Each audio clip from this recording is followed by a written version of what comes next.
আসসালামু আলাইকুম ভাই বোনেরা। আজকে আমি তৈরি করছি আলু বুখারা। সেজন্য আমি দেশি লাল আলুটাকে দেখতে পাচ্ছেন কেটে নিয়েছি। কেটে বেসন দিয়ে ভালো করে মেখে নিয়েছি। বেসনের মধ্যে দিয়েছি আমি সামান্য পরিমাণ ময়দা, দিয়েছি আদা রসুন পেস্ট, একটু হলুদের গুঁড়ো, মরিচের গুঁড়ো। আর আগে থেকে আমি আলুটাকে সেদ্ধ করে নিয়েছিলাম হলুদ লবণ মরিচের গুঁড়ো দিয়ে। তো এখন তেলটা গরম হয়ে গেছে। এখন আমি তেলের মধ্যে এই আলু বোখারাগুলো ছড়িয়ে দেব। দেখতেই পাচ্ছেন কীভাবে আমি হাত দিয়ে ছড়িয়ে দিচ্ছি। এভাবে ছড়িয়ে দিতে হবে।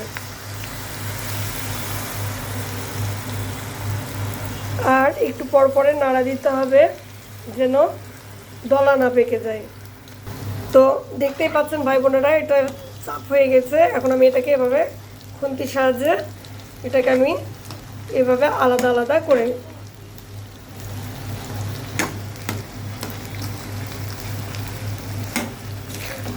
এখন এগুলো আমি এভাবে ভেঙে এগুলো ছড়িয়ে দিতে চাই। যেহেতু এটা আলুটা আগে থেকে সিদ্ধ করা আছে, সেজন্য ভাজতে বেশিক্ষণ সময় লাগবে না।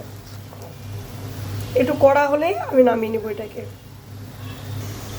ভাই বোনেরা দেখতেই পাচ্ছেন কালারটা চলে এসেছে আর এটা আমার ভাজা হয়ে গিয়েছে। এখন আমি এটাকে তেল থেকে তুলে নিব, ছেঁকে তুলে নিব। আমি একটা চামচ দিয়ে এভাবে ধরে থেকে কিছুক্ষণ ধরে থেকে তারপর এটাকে ছেঁকে তুলে নিব। তো ভাই বোনেরা দেখতেই পাচ্ছেন আমার আলু বুখারা তৈরি হয়ে গেছে। দেখতেও কতটা সুন্দর লাগছে আর খেতেও ততটা মজাদার। এটা গরম ভাতের সাথে খেতে অনেক মজা লাগে, ডাল দিয়ে গরম ভাতের সাথে। আর খালি মুখে তো তুলনায় হয় না, অনেক মজা। তো আজ এ পর্যন্তই। সকলে ভালো থাকবেন। আসসালামু আলাইকুম।